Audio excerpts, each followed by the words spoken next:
हजरत उमर इब्न Khattab, लोगों जरा गौर करो, जिनकी आधी दुनिया पे हुकूमत है। आप मस्जिद में जब नमाज पढ़ने गए तो हजरत उमर के दुश्मन ने सफ में छिप के बैठा था। हजरत उमर ने जब नियत करके हाथ बांधे नाफ के नीचे अल्लाहु अकबर कह के, और जब हजरत उमर ने नमाज शुरू की तो जालिम ने पीछे से खंजर हजरत उमर के घोंप दिया। जख्म बहुत गहरा लगा, पूरा खंजर घोंप दिया। हजरत उमर बेहोश होकर जमीन पे गिर गए। खंजर घोंपने वाले को पकड़ लिया।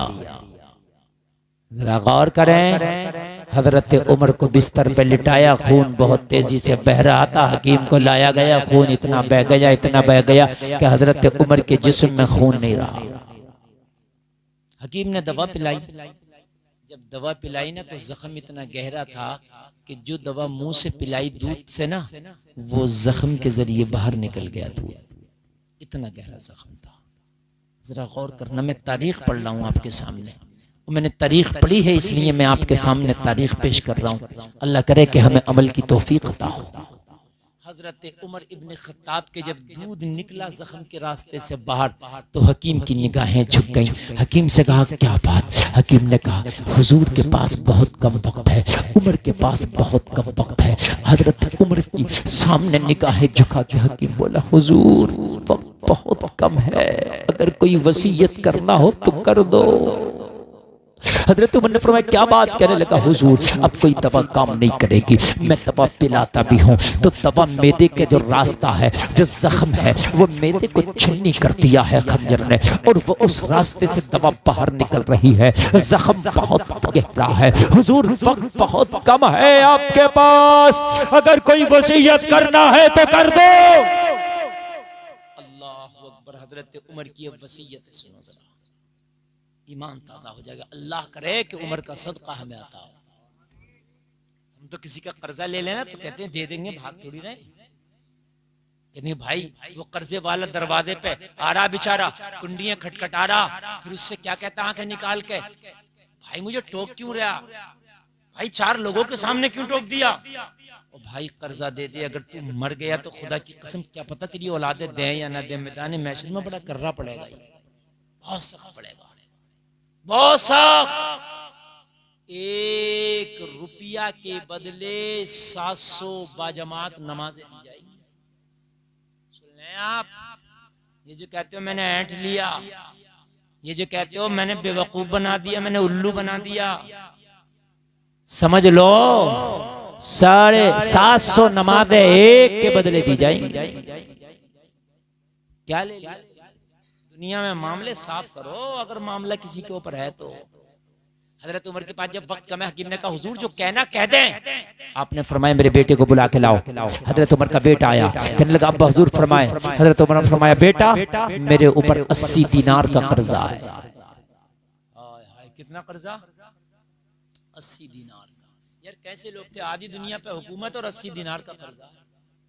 कैसे सच्चे लोग थे यार, कैसे ईमान वाले लोग थे यार। आधी दुनिया के हाकिम, कर्जा कितना? जोर से बोले। देखो मेरे भाई उठ के कोई नहीं जाए, खुदा की कसम में बड़े दिल से तकरीर कर रहा हूं। आप खुद बताइए, अच्छा ये तकरीर मेरी काम की हो रही है कि नहीं हो रही है? अगर किसी के दिल पे ये तकरीर के जुमले असर कर गए तो मेरी उम्मीद है अगर उसने तौबा कर ली तो जन्नती बन के जाएगा इंशाअल्लाह। मेरे भाई ये चीज जरूरी है। देखो डॉक्टर दवाई खिलाता कड़वी होती है, लेकिन शिफा दवाई के बाद ही मिलती है। आप ये कहो कि मुझे मीठी दवाई दे, मेरे भाई मीठा तो हलवा होता है जो शुगर को बढ़ा देता है, दवाई तो कड़वी होती है ना। मेरी माँ बहने भी खामोशी से बैठ के सुने, मेरी बहनों तुम भी सुनो। हो सकता है कि तुम्हारा शैतान तुम्हें यहाँ ना बैठने दे, कल्बो जिगर तुम्हारा इजाजत ना दे। यार मौलाना तो पता नहीं बड़ी कैसी तकरीर कर रहे हैं, आज तो मजे की तकरीर होना चाहिए थी। मेरे भाइयों अगर तौबा कर ली तो खुदा की कसम मरने के बाद तुम कहोगे कि कोई मौलाना आया था जिंदगी सुधार के चला गया। मुझे बताइए 80 दिनार का कर्जा, आधी दुनिया पर हुकूमत। यहाँ तो अगर कोई मंत्री बन जाना छोटा सा, कोठी अलग ही दिखे। गलत कह रहा हूं मैं? उसकी तो उसकी 7 नस्लों तक की कोठी दिखे कि मंत्री साहब की कोठी है ये। बात हकीकत है कि नहीं है? मगर मेरे अजीजों, उमर इब्ने खत्ताब की आधी दुनिया पे हुकूमत और विसाल के टाइम 80 दीनार का कर्जा। हाय हाय। और एक बात बता दूं हजरत उमर की जिंदगी की, यार तुम तो हैरत में पड़ जाओगे। सुने जरा, हजरत उमर रात में कुछ लिख रहे हैं। आवाज आ रही है? रात में क्या कर रहे हैं? कुछ चिराग जल रहा है। क्योंकि उस जमाने में ये लाइट तो थी नहीं, चिराग से काम होते थे। चिराग जल रहा है। हजरत अली तशरीफ ले आए हजरत उमर के पास। हजरत अली से हजरत उमर ने पूछा कैसे आना हुआ? कहा उमर मेरा कोई जाती काम है, मशवरा लेने आया हूँ। हजरत अली ने फरमाया कोई जाती काम है, मैं मशवरा। इतना सुना हजरत उमर ने चिराग बुझा दिया। हजरत अली हैरत में पड़ गए, भाई मेहमान आता तो चिराग जलाया जाता है कि बुझाया जाता है? जलाया जाता है। यार आपके घर में रात में कोई मेहमान आ जाए, बल्ब बंद होगा तो जलाओगे कि नहीं? हजरत अली ने फरमाया उमर क्या बात? अली आपके पास आया तो आपने चिराग बुझा दिया। कहा अली थोड़ी देर खामोश। हजरत उमर ने थोड़ी देर के बाद चिराग जला दिया। हजरत अली ने फरमाया उमर अगर चिराग जलाना था तो बुझाया क्यों? बुझाई दिया था तो फिर जलाया क्यों? बात समझ में आ रही है कि नहीं? हजरत उमर ने फरमाया गौर से देखें अली, जो बुझाया वो जलाया नहीं है, जो जलाया वो बुझाया नहीं था। चिराग दो हैं। चिराग जो पहले बुझाया था वो नहीं जलाया, ये अब दूसरा जलाया। तो कहा फिर चिराग एक से। यार इस रॉड को बंद कर दो, यही बराबर में एक रॉड उसे जला दो, तो बात तो वही है भाई। जब चिराग जला नहीं था तो फिर बुझाया ही क्यों? कहा अली बात इतनी सी है, जो पहला चिराग जल रहा था वो सरकारी तेल पे जल रहा था। काय पे? क्योंकि मैं सरकारी काम कर रहा था, मैं कुछ खिलाफत का रजिस्टर था वो भर रहा था। तो जब सरकारी काम कर रहा था तो सरकारी तेल वाला चिराग जल रहा था। आपने कहा मैं पर्सनल काम से आया हूँ, तो उमर पर्सनल काम के लिए चिराग का सरकारी तेल इस्तेमाल नहीं करता। मैंने अब अपना जाती चिराग जलाया है। जब तक आप मुझसे पर्सनल बात करेंगे मेरा जाती चिराग जलेगा। ये है उमर इब्ने खत्ताब। लाओ, हमसे कहा जाते हैं कि गद्दार है मुसलमान, गद्दार है। आपने अपनों की तारीख पढ़ी कब, सुनी कब? तुम्हारे असली हीरो तो ये हैं। महात्मा गांधी ने कहा था अगर मुझसे कोई सादगी की मिसाल पूछे तो मैं श्री कृष्ण या राम की नहीं दूंगा, मैं उमर और अबू बकर की मिसाल दूंगा। उन्होंने कहा था कि पूरी दुनिया में इनसे ज्यादा सादगी कहीं पाई नहीं जाती है। यहाँ तो हाल ये है कि सरकारी कामों पे जो मामलात आते हैं वो खा जाते हैं। कहाँ 25 पैसे लग रहा, रोड पड़ रहा है, इधर से पड़ता जा रहा, पीछे से टूटता जा रहा। मेरी बात गलत तो नहीं है? यही बात है मेरे भाइयों, क्योंकि 20% लग रहा है उसमें, 80 तो जा रहा है ना साहब। अगर पूरे का पूरा लग जाए तो रोड टूट जाए। लेकिन ये उमर इब्ने खत्ताब हैं। कहा अली जब तक मेरी और आपकी पर्सनल बात चलेगी मेरा पर्सनल चिराग चलेगा। यार जरा जोर से बोलो अल्लाह अल्लाह अल्लाह अल्लाह। लोगो हाथ बढ़ाते हो, 2 नंबर का कमाते हो। अच्छा बहुत से लोग क्या कहते हैं, भाई मौलाना साहब बड़ी मेहनत करके देख ली, जब तक 2 नंबर का काम नहीं करेंगे जब तक मालदार नहीं हो सकते। बहुत से लोग कहते हैं तू 2 नहीं तू 5 नंबर का कर ले, 50 नंबर का कर ले, मिलेगा उतना ही जितना अल्लाह ने लिखा। सही बता रहा हूं मैंने बड़े बड़े शोरूम वालों को रोड पे आते देखा, मैंने विजय माल्या को हिंदुस्तान छोड़ के भागते देखा। जहाज थे उसके, जहाज किंग फिशर का मालिक विजय माल्या था। एक जहाज चलता था किंग फिशर जो सबसे अच्छा था इंडिया में, उसका मालिक विजय माल्या था। भाग गया, दिवालिया हो गया। 2 नंबर नहीं 50 नंबर भी कर ले मिलेगा उतना ही जितना अल्लाह ने लिख दिया। अब मैंने देखा पकौड़ी की दुकान लगाई, बाद में लाइन लगाई है, लाइन सुबह से लेकर शाम तक 2 कुंटल आलू काट के बेच रहा। जिसने 2 कुंटल आलू काट के बेच दिए 5000 इधर है, महीने का 1.5 लाख है। पकौड़ियों वालों को 1.5 लाख कमा रहा अल्लाह, और शोरूम वाले मक्खी मार रहे हैं। मेरी बात गलत तो नहीं है? हैं? हाँ। मैंने देखा छोले बताशे की दुकान पर नंबर लग गया और चिकन कॉर्नर बैठ खोल के बैठा मक्खी मार रहा। क्योंकि अल्लाह ने जितना लिखा प्यारे मिलेगा उतने। चिकन कॉर्नर खोल ले, पकौड़ी की दुकान रख ले, चप्पल की दुकान रख ले, शूज की दुकान रख ले, चोरी कर ले, डकैती कर ले, तिजारत कर ले, बदमाशी कर ले, दलाली कर ले, कमीशन खा ले, सच्चाई से कमा ले, हराम से कमा ले, मिलेगा उतना ही जितना अल्लाह ने लिख दिया है। हमने तो चोरों के भी घर नहीं देखे, चोरों के घर नहीं होते। सबसे ज्यादा मालदार तो चोरों को होना चाहिए, सबसे ज्यादा मालदार शराबी को होना चाहिए, मगर बर्बाद है। ये तो सुना होगा कि पी गया 10 बीघे जमीन बेच के, है? सुना कि नहीं सुना?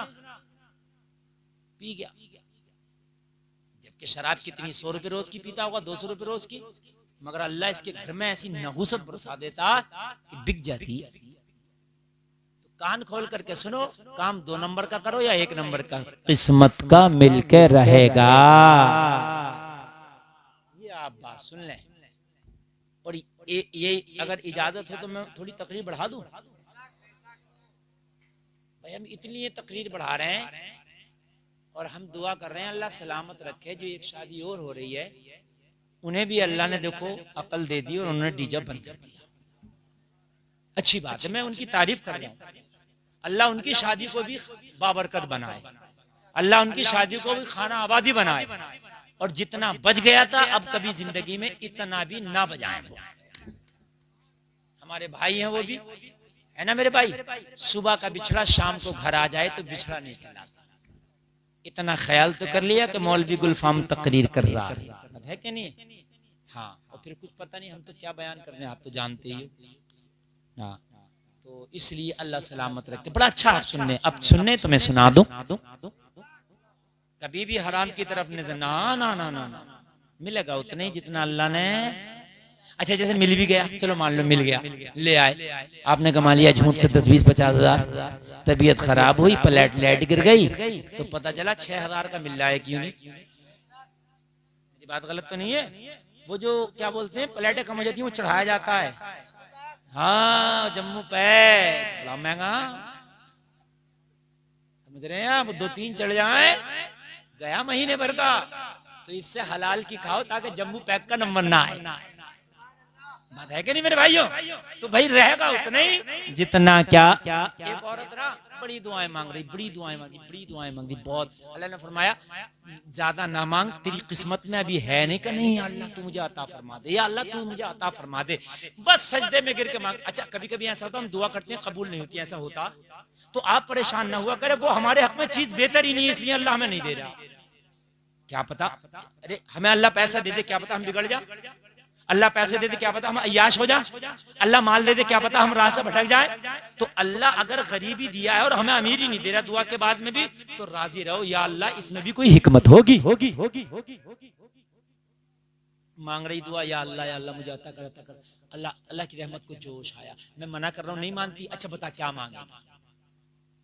जा, मैंने तुझे भी एक दुआ दी, एक दुआ तेरी कबूल करूंगा, एक तेरे शोहर की कबूल करूंगा, और एक तेरे बेटे की। 3 थे, शोहर, बीवी, बेटा। जा तेरी तीनों की कबूल, मांग लो जो चाहो। तो बड़ी खुश शिकालम ने। लेकिन भाई कभी कभी मामला ऐसा होता दुआ कबूल होके भी मामला झूके, क्योंकि अल्लाह ने जो लिखा वो हो करेगा। तो इसने मांगा, या अल्लाह जो चाहूं मांग लो। क्या? हाँ। तो क्या अल्लाह मुझे इतनी खूबसूरत कर दे, इतनी खूबसूरत कर दे कि मेरे शहर में मुझसे ज्यादा हुस्न वाली कोई ना हो, क्योंकि औरत को हुस्न ज्यादा पसंद। अल्लाह ने कर दिया। अरे अल्लाह के लिए कोई मुश्किल है? अल्लाह ने कर दिया। जब ये हुस्न वाली हो गई तो अब इसके हुस्न के चर्चे हो गए, गली गली, बाजार बाजार, कूचा कूचा। बादशाह का जो बेटा था शहजादा, उसके कान तक खबर पहुंची, फला शहर में एक औरत इतनी खूबसूरत है कि उस जैसी कोई है ही नहीं। अब बादशाह का बेटा आ गया, देखा तो वाकई खूबसूरत, कहने लगा तुझी से शादी करूंगा। कहने लगी मैं शादीशुदा हूं, मेरा बच्चा भी। कहने लगा इससे कोई मतलब नहीं, जब पसंद आई है शादी तुझसे करूंगा। अब यार शहजादा है, बादशाह का बेटा, कौन हाथ रोके। इसने बिठाया अपनी बग्गी में और लेके चलता बना। अब पछता रही थी, या अल्लाह इससे बेहतर तो वही था मेरा। मैं अपने घर में तो थी, अपने शौहर के पास थी, अपने बच्चे के पास थी, इससे बेहतर तो वो मेरा पुरानी जिंदगी थी। ये हुस्न क्या है मौला, ये तो बला बन गई मेरे लिए, मेरे गले की आफत बन गई। इस हुस्न ने तो जिंदगी तबाह कर दी। हुआ क्या नहीं हुआ? अगर वही रहती सुकून से रहती। अच्छा, बादशाहों का तो मामला आप जानते हो, कोई बादशाहों का ये मसला थोड़ी था एक ही शादी कर ली, कई कई भी करते थे। कई कई रानियां होती थी, उनकी जो पसंद आया उसी से शादी कर ली। समझ रहे हैं आप? बादशाह बड़े बड़े याश भी होते थे। तो कहने लगी या अल्लाह इससे बेहतर तो वही था। अब पता चला या अल्लाह तेरे हर काम में हिकमत है। तेरे हर काम में क्या है? कभी कभी बारिश ज्यादा होती है तो क्या कहते हैं, अरे भाई दिख ही नहीं रहा, इतनी बारिश हो रही है, सब फसल खराब हो गई। और भाई जितना तुझे दिख रहा ना, बस तुझे तेरे हिसाब से दिख रहा है। अल्लाह वो है जो पूरी कायनात को देख रहा है। बारिश में तुझे थोड़े से धानों का फायदा नुकसान लग रहा, अल्लाह कायनात का फायदा देखता है। कुछ जानवर ऐसे भी हैं जो बारिश के बाद ही पानी मिलता है, कुछ कीड़े जमीन में ऐसे हैं कि बारिश के बाद ही उन्हें पानी मिलता है। तो तू दुआ कर रहा है कि बारिश ना हो, मेरा धान खराब ना हो जाए, और वो कीड़े दुआ नहीं कर रहे हैं अल्लाह तू बारिश बरसा ताकि हमें पानी मिल जाए। तो अल्लाह तो सबकी सुनता है ना, तो जो बेहतर है वो करता है। भाई समझ में आ रही है बात? तो अब बाप और बेटा बचे, इनकी दुआ बाकी रह गई थी। चूंकि तीनों की एक एक दुआ, तीनों को एक एक दुआ अल्लाह ने दी थी। तो बाप ने दुआ मांगी, या अल्लाह मेरी जो बीवी है जिसे तूने हुस्न अता फरमाया, इसे बदसूरत कर दे। क्योंकि बादशाह से कैसे छीनूंगा मैं, तभी छीन सकती है ये, तभी से बदसूरत कर दे। अल्लाह ने इसकी दुआ भी कबूल की, ये बदसूरत हो गई। अब जब ये महल में पहुंचा और कनीजों से बोला कालीन बिछाओ, रेड कारपेट बचाओ। क्यों? कहने लगा मैं अपनी नई मलका लाया हूँ, बड़ी हुस्न जमाल वाली औरत लाया हूँ, उसके हुस्न जमाल के चर्चे हैं, तुम जरा रेड कारपेट बिछाओ। जब रेड कारपेट बिछाया गया और जब इसको बग्गी से उतारा गया तो खूबसूरत नहीं बल्कि बला की बदसूरत, बला की। शहजादा आंखों को मसल रहा और सोच रहा यार मैंने तो देखा था बड़ी खूबसूरत थी, जब बदसूरत देखा तो कहने लगा भाई इसको वहीं छोड़ के आओ जहां से लाए थे, मैं क्या करूंगा इसका, अरे भला मेरी गले पर। तो भाई इसने गुलामों को हुक्म दिया, गुलामों ने क्या किया, बग्गे में फिर बिठाया, वहीं छोड़ दिया। अब बड़ी बदसूरत। अब तो शोहर ने भी देखा तो शोहर की नजर भी इसके पर नहीं ठहरती, क्योंकि बदसूरत। अल्लाह हुस्न दे तो कैसा देगा, और बदसूरत करे तो कैसा करेगा। अल्लाह के यहाँ तो खजाने में कमी है ही ना। एक दुआ बची थी, किसकी? बेटे की। अर्ज की मौला मेरी माँ को ऐसे कर दे जैसे पहले थी। दुआ तीनों की कबूल हो गई, मामला झूके तू ही रहा। बात समझे कि नहीं समझे? दुआ तीनों की कबूल हो गई, मगर मामला झूके तू वैसे ही रहा जैसा था। इसीलिए झूठ बोल लो, चोरी कर लो, 2 नंबर 5 नंबर कोई सा भी नंबर काम कर लो, मिलेगा उतना ही जितना तेरे रब ने तेरी किस्मत में लिख दिया है। बस ये बात आप जहन नशी करके चलना। भाइयों मैं बात पूरी करूं बड़ी तेजी से। हजरत उमर इब्ने खत्ताब ने कहा 80 दिनार का कर्जा है। कितना? तो कहा मैं क्या करूं, हमारे घर में तो इतना नहीं है कि मैं कर्जा उतार सकूं, घर में भी नहीं था हजरत उमर के। फरमाया बेटे मेरे फला फला रिश्तेदार के पास जाना, उससे कहना मेरे बाप 80 दिनार का कर्जा छोड़ के गए, उसे उतार दो। अच्छी औलाद वो है अपने बाप की कि बाप मर जाए उसके ऊपर कोई कर्जा हो, तो अच्छी औलाद वो है जो अपने बाप का सबसे पहले कर्जा उतारे। बात समझ में आ रही है कि नहीं? ये जो कब्र पे खड़े होकर ऐलान करते हो ना कि जितने भी मेहमान खाना खा के जाएंगे, कब्र पे ऐलान हो रहे होते हैं मिट्टी देने के बाद में। इधर फातिहा कुछ लोग पढ़ लें, इधर ऐलान हो रहा कि खाना खा के जाएंगे। खबरदार, जो खाने का ऐलान किया, आज इंतकाल हुआ, गम का माहौल है, आज कोई खाने का ऐलान का माहौल नहीं है। अगर कब्र पे ऐलान करना है तो एक ऐलान करो, ओ दफन में आने वालों, ये मेरा बाप मर गया, मैं इसका बेटा खड़ा हूँ, अगर मेरे बाप के ऊपर किसी का कर्जा है तो वो आके मुझसे ले ले, मैं देने के लिए तैयार हूँ। ये ऐलान करो आप। और अगर ले ना सके तो माफ कर देना मेरे बाप। और एक ऐलान और करो, अगर मेरे बाप से, मेरे भाई से, मेरे चाचा से, मेरे दोस्त से किसी को तकलीफ पहुंची हो, अगर जबान के जरिए तकलीफ पहुंची हो, हाथ के जरिए तकलीफ पहुंची हो, तो वो माफ कर दे। और अगर बदला लेना चाहे तो मैं तैयार हूं उसका बदला देने के लिए। ये है सही तरीका भाइयों। खाने के ऐलान होते हैं हमारे यहाँ। खबरदार जो खाने का ऐलान किया, यार आज घर से जनाजा उठाए, अभी वो मसहरी कब्रिस्तान से वापस नहीं आई है और यहाँ लंबे लंबे चावलों की बिरयानी चल रही होती है। बोले भाइयों, हंसने की नहीं रोने की बात है, हकीकत बता रहा हूँ मेरे भाइयों, मेरे अजीजों।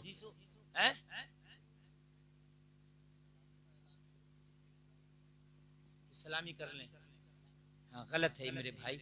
मस्जिद के लाउड स्पीकर से सलामी तो सलामी, किसी और बात का भी ऐलान नहीं होना चाहिए। उसकी वजह यह है कि वो अजान के लिए, वो ये इसलिए नहीं है कि उसकी मटर टूट रही है, उसकी मुर्गी खू गई, उसका बकरा खू गया, उसकी ईख छिल रही है। ऐलान होते हैं बहुत से, नहीं है ये। जब चंदा दिया था मस्जिद में तो ये सोच के दिया था कि मटर टूटने के लिए ऐलान के लिए लाउड स्पीकर ला रहे हैं, या ये सोच के दिया था कि अजान पढ़ने के लिए लाउड स्पीकर ला रहे हैं? जब अजान पढ़ने के लिए दिया था तो मटर के लिए अलग लाउड स्पीकर लगा। मसला बता दूं आज आपको, मस्जिद के समरसेबल से जो पानी भरा जाता है टंकी में, वो पानी भी आपको भरना जायज नहीं है। सिर्फ वजू कर सकते हो उससे। बहुत से लोग मस्जिद से पानी भर लाते हैं ना। मस्जिद में गर्म पानी होगा सर्दियों में, आप देखना हीटर चलेंगे। बहुत से लोग क्या करते हैं, पड़ोसी कहला बेटे एक बाल्टी वहीं से भर ला यार। जायज नहीं, हराम है, हराम। इसलिए कि उस हीटर का जो बिल है वो मस्जिद भर रही है और तू अपने पर्सनल यूज में कर रहा है इसको। जायज नहीं है। मस्जिद के बहुत से लोग मैंने देखा समर से भी चला रहे हैं अपने घरों में। पैप ले लिया पड़ोसियों ने, चल रहा है। नमाज पढ़ने गए, बाग बाद ऐसा खुर्रेटी है, इमाम तो डर के हमारे कुछ कहते नहीं। नमाज पढ़ी, जमात हो गई, पंखा चलाया, सो रहा मस्जिद में। ये जो पंखे का बिल जाएगा तेरे सोने को, पर ये कौन देगा? भाई बात है कि नहीं है? मस्जिद इबादत के लिए, मस्जिद इसलिए नहीं था कि पंखा चला के सो जाओ या फिर बिल दो। मस्जिद में मोबाइल तक लगाना जायज नहीं है, चार्ज करना मोबाइल, इसलिए कि जो तेरे मोबाइल में करंट खर्च होगा उसका कीमत का दिए तुम। समझ भाई बात आ रही है? नहीं, शरीयत से चलो, बारीकी है। ऐसा नहीं कि सब चल रहा, सब चल रहा। बड़ा मसला है मेरे भाइयों, बड़ा खतरनाक पड़ेगा मैटर। कहाँ जा रहे हो भाई साहब? जल्दी आ जाओ यार। अच्छा खुद बताओ कितनी काम की तकरीर हो रही है? नॉलेज में इजाफा हो रहा है क्या नहीं है? कुछ लोग कहते हैं मुफ्ती गुलफाम ऐसी तकरीर करते हैं, ऐसी कि मैंने कहा तूने सुनी नहीं है। मेरी 1.5 घंटे की तकरीर कोई एक बात आई, चैनल वालों ने काट के डाल दी, तो मेरी क्या गलती है? मैंने 1.5 घंटे की तकरीर करी है। मैंने आपको कितनी इमोशनल बातें बताई, कुरान और हदीस के ताल्लुक से मैंने जहन्नम और जन्नत की बातें बताई। अब कोई अगर एक बात आ गई है काट के डाल दे 30 सेकंड की, तो अब इसमें मेरी क्या गलती है भाई? है? खुदा की कसम, मेरा मकसद नहीं है कि मैं किसी को हंसा के जाऊं, मेरा मकसद है मैं इस्लाह करके जाऊं। अगर जहन्नमी बैठा तो जन्नती बना के जाओ, बेनमाजी बैठा तो नमाजी बना के जाओ, शराबी बैठा तो तौबा करा के जाओ। यही मकसद है। कहा हजरत उमर की बारगाह में, अब्बा हुजूर अगर रिश्तेदार भी ना दें वो कर्जा तो कोई जरूरी है? तो क्या मेरे फला फला दोस्त के पास जाना, उससे कहना मेरे बाबा का कर्जा उतार दो। कहा अब्बा हुजूर अगर वो भी ना उतारे तो हजरत उमर ने फरमाया बेटा मौला अली की बारगाह में जाना, कोई उतारे या ना उतारे उमर का कर्जा अली जरूर उतार देगा। इन रावजियों के मुंह पे थप्पड़ है ये उमर का, जो ये कहते हैं गालियां बकते हैं उमर को ये रावजी, और कहते हैं मौला अली और हजरत उमर में 36 का आंकड़ा था, बनी नहीं थी, हजरत उमर ने माज़अल्लाह हजरत अली के ऊपर हमले किए। ये पता नहीं है जालिमों, इनमें तो इतनी मोहब्बत थी। उमर कह रहे हैं जब रिश्तेदार मेरा कर्जा ना उतारे, मेरे दोस्त ना उतारे, तो अली की बारगाह में जाना, अली से इतनी मोहब्बत है कि वो जरूर उतार देंगे। इतना जोर से बोलो यार। अच्छा, ये अगर जिंदगी का कौल होता तो आप ये भी कह सकते थे हजरत हो सकता है जिंदगी में हजरत उमर के मामलात अली से अच्छे रहे हो, बाद में बिगड़ गए हो, लेकिन ये तो आखिरी जुमले हैं जब हकीम ने जवाब दे दिया था। ये तो आखिरी जुमले हैं जब हकीम ने जवाब दे दिया था कि अब जिंदगी नहीं है, तब है कि मेरा कर्जा कोई उतारे या ना उतारे, हसनैन का बाबा जरूर उतारेगा। जरा जोर से बोलो यार, जरा जोर से। तो ये राफजी अपनी जगह गलत है, हम अहले सुन्नत वल जमात सही है। इनमें नहीं थी मुखालफत, मुखालफत तू कर रहा है, तू काट रहा है, तू कर रहा घपला। तारीख में तारीख तो ये बता रही है कि हजरत उमर के आखिरी जुमले ये थे कि मेरा कर्जा कोई उतारे या ना उतारे, हाय हाय ज़हरा का शोहर जरूर उतारेगा। सुभान। बेटे ने कहा ठीक है। अच्छा, उसके बाद क्या करना? अब लोगों जरा गौर करो, जरा गौर करो। हजरत उमर इब्ने खत्ताब फरमाते बेटो एक काम और करो। कहा क्या? कहा हुज़ैफा बिन यमान को बुला के लाओ, एक सहाबी नाम है हुज़ैफा बिन यमान, ये नबी के राजदार सहाबी है। नबी जब भी कोई राज की बात करते तो किसी से नहीं करते, हुज़ैफा से करते। किससे करते? क्या नाम है? जोर से बोले, क्या नाम है? जब भी कोई सीक्रेट बात करते नबी तो हुज़ैफा से करते, किसी से नहीं करते। लोगों तारीखों में आता है कि हुज़ैफा नबी का राजदार है। हजरत उमर ने कहा हुज़ैफा को बुला के लाओ, मजा आएगा, जरा सुने। हजरत हुज़ैफा को बुला के लाया गया। हजरत उमर इब्ने खत्ताब ने फरमाया हुज़ैफा सच बताना, एक रोज नबी ने आपको मदीने के मुनाफिकीन की लिस्ट थमाई थी? कहा हाँ हुजूर थमाई थी। कहा मदीने के जितने मुनाफिक हैं उस लिस्ट में उनके नाम थे? हुज़ैफा बिन यमान सर हिला के कह रहे हाँ उमर वो थे।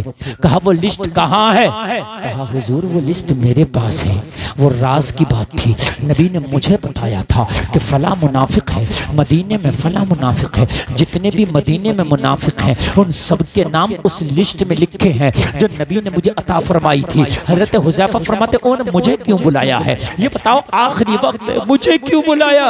हजरत उमर फरमाते हुज़ैफा मैंने इसलिए बुलाया कि उस लिस्ट में उमर का नाम तो नहीं है, उस लिस्ट में उमर का नाम तो नहीं है। हजरत हुज़ैफा खामोश खड़े, कुछ बोलते नहीं। हजरत उमर ने फरमाया हुज़ैफा बताना पड़ेगा, सांसें कम है, मेरे पास वक्त कम है, हुज़ैफा जल्दी बता कि उस लिस्ट में उमर का नाम तो नहीं है। हजरत हुज़ैफा मुस्कुरा के बोले मुबारक हो उमर, उसमें तेरा नाम नहीं है। यहाँ तो खाली जुमा पढ़ के जन्नत के ठेकेदार समझते हैं आपको। खाली हज करिए, बाल बाल हाजी जी इतना बड़ा मक्कार है कि पड़ोसी की मैट सबसे ज्यादा हाजी जी छांट रहा। सोच रहा मैं तो हज करिए आया हूं, मेरा क्या हो रहा? समझ रहे हैं आप? हज करिए, बाकी बात खेलता फिर रहा, ताश के पत्ते उड़ा रहा, ताश के पत्ते। कह रहा ये बन गया मेरा इक्का। जब पता नहीं है हाजी जब मरेगा तो तेरा इक्का कैसे बनेगा? फिर देखना तू, सही बता रहा हूं मैं। हज करके झूठ बोलता फिर रहा, झूठ हराम खोरियां कर रहा हज कर करके। कान खोल कर सुन, मौलवी हो, मुफ्ती हो, हाजी हो, मेरे भाई जन्नत का ठेका किसी के बाप का नहीं है। जन्नत उन्हें मिलेगी जो जन्नत के हकदार हैं, जिनके आमाल जन्नत के काबिल होंगे। हम भी ना सोचे कि हम मौलाना मुफ्ती हैं जन्नत हमारी है, अमल जाएंगे। हजरत फातिमा ज़हरा को जब कब्र में रखा जा रहा था तो सहाबा करे, ओ कब्र तुझे पता तेरे अंदर किसे रखा गया? हसनैन की माँ है। तुझे पता जो तेरे अंदर आई है कौन है? मुस्तफ़ा की शहजादी है। पता कौन है? ये अली की बीवी है। पता कौन है? जन्नती औरतों की सरदारा है। कब्र से आवाज आई, यहाँ हसब और नसब नहीं देखा जाता, यहाँ नामाए अमाल देखा जाता है। यहाँ ये नहीं देखा जाता किसका बेटा किसका पोता, यहाँ ये देखा जाता नामाए अमाल कैसा। अब सुने आखिरी बात, मेरी तकरीर बहुत लंबी हो रही है, आप मोहब्बत से बस आखिरी बात और सुने। बहुत अच्छा और बहुत कामयाब जलसा है माशाल्लाह। बहुत टाइम से 1 बजे तक लगभग आपका जलसा मुकम्मल हो जाएगा इंशाअल्लाह। आप आराम भी कर लेंगे। अल्लाह आपको सलामत रखे, ये आपकी मोहब्बत है। लेकिन मैंने इतने दिल से बोला, मुझे भी यकीन नहीं था कि मैं इतनी मेहनत से तकरीर कर लूंगा। जब मैं तकरीर के लिए बैठा था ना तो मेरा टेम्परेचर इतना बुखार तेज था, ऐसा लग रहा था कि मैं बोल ना सकूंगा। लेकिन आपकी मोहब्बतें इतनी अच्छी, आपकी समातें हैं कि मैं बड़ा दिल खोल के बोल लिया। बेटे ने कहा, अब हुजूर अब क्या करना? हजरत उमर इब्ने खत्ताब ने फरमाया, बेटा अब एक काम कर, अम्मी आयशा के पास जा। मेरे नबी का विसाल हो चुका था और नबी के जहाँ कब्र शरीफ है यहाँ 2 कब्र बन चुकी थी इस रोज़े रसूल में जो गुम्बद खजरा है। किस किस की मालूम है? एक मेरे नबी की कब्र थी और एक दूसरी कब्र किसकी थी? कोई बता सकता है जलसे में पूरे मजमे में से? हैं? किसकी थी? अच्छा माशाअल्लाह, अरे वाकई आपको पता, अल्लाह सलामत रखे। क्योंकि हजरत उमर से पहले हजरत अबू बकर का विसाल हो गया था, उनकी कब्र थी। अब एक कब्र की जगह खाली थी। कहा, बेटा रोज़े रसूल में एक कब्र की जगह खाली है, जा अम्मी आयशा से जाके पूछ ले कि मेरा बाबा इजाजत चाहता है वहां दफन होने की। अब वह जाके ये ना कहना कि अमीरुल मोमिनीन का बेटा आया। बेटे वो बड़ी बारगाह है, बेटे वहां पर ये पदो ओहदे नहीं चलते। सीधे सीधे खड़े होके कहना, अम्मी आयशा उमर का बेटा आया। अगर इजाजत दे दें तो मुझे रोज़े रसूल में दफन करना, और अगर माँ आयशा इजाजत ना दे तो जन्नतुल बकी में दफन करना। जलसे में आने वालों जरा गौर करो, बेटा हजरत आयशा की बारगाह में हुजरे आयशा के दरवाजे पे खड़ा है, कहने लगा, ओ माँ आयशा उमर का बेटा आया है। हजरत आयशा ने फरमाया, बता क्यों आया है? कहा, बाप के खंजर लगा है, खून बह गया। हकीम ने जवाब दे दिया, वक्त बहुत कम है, मेरे बाप ने आखिरी मर्तबा ये मालूम कराने के लिए भेजा है कि अगर आपकी इजाजत हो तो बाप को रोज़े रसूल में दफनाया जाए। अम्मी आयशा कहती है, ओ उमर के बेटे, ये जगह तो आयशा ने अपने लिए रखी थी, मगर मांगने वाला उमर है, इसलिए ये जगह मैं उमर को अलाट कर देती हूँ। मैंने अपने लिए रखी थी, मेरी कब्र बनना थी यहाँ, लेकिन मांगने वाला उमर है, मना नहीं कर सकती। जाओ, मैंने उमर को ये जगह अलाट कर दिया। सुभान अल्लाह। बेटा आया, हजरत उमर ने फरमाया, बेटा क्या खबर लाया? बेटा मुस्कुरा के बोला, बाप जगह की इजाजत मिल गई है, मुबारक हो। रोज़ा रसूल में जो कब्र की जगह है वो आपके नाम अम्मी आयशा ने कर दिया है। अब आखिरी बात सुन, हजरत उमर ने फरमाया, बेटा एक काम और कर लेना, मेरी आखिरी वसीयत सुन। कहा, क्या? कहा, बेटा हुज़ैफा बिन यमान से मैंने पूछा कि मुनाफिकों में मेरा नाम तो नहीं, तो मना कर दिया। क्या कर दिया? लेकिन हो सकता है मेरे पद और मेरे ओहदे की हया करते हुए मना कर दिया हो। मेरा पद और मेरे ओहदे की हया करते हुए, चूंकि मैं अमीरुल मोमिनीन हूं भाई, हो सकता है इस वजह से मना कर दिया हो। बेटे जब मेरी नमाज़े जनाजा पढ़ी जा रही हो ना तो ये देखना हुज़ैफा मेरा जनाजा पढ़ रहा है या नहीं। अगर हुज़ैफा मेरा जनाजा पढ़े तो रोज़े रसूल में दफन करना, और हुज़ैफा मेरा जनाजा ना पढ़े तो मुझे मुसलमानों के आम कब्रिस्तान में दफन करना। ये हैं हजरत उमर इब्ने खत्ताब।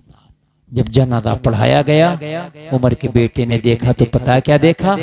पहली सफ में हजरत हुज़ैफा खड़े होकर उमर का जनाजा पढ़ रहे हैं। बस इजाजत हो गई और हजरत उमर को रोज़े रसूल में दफनाया गया।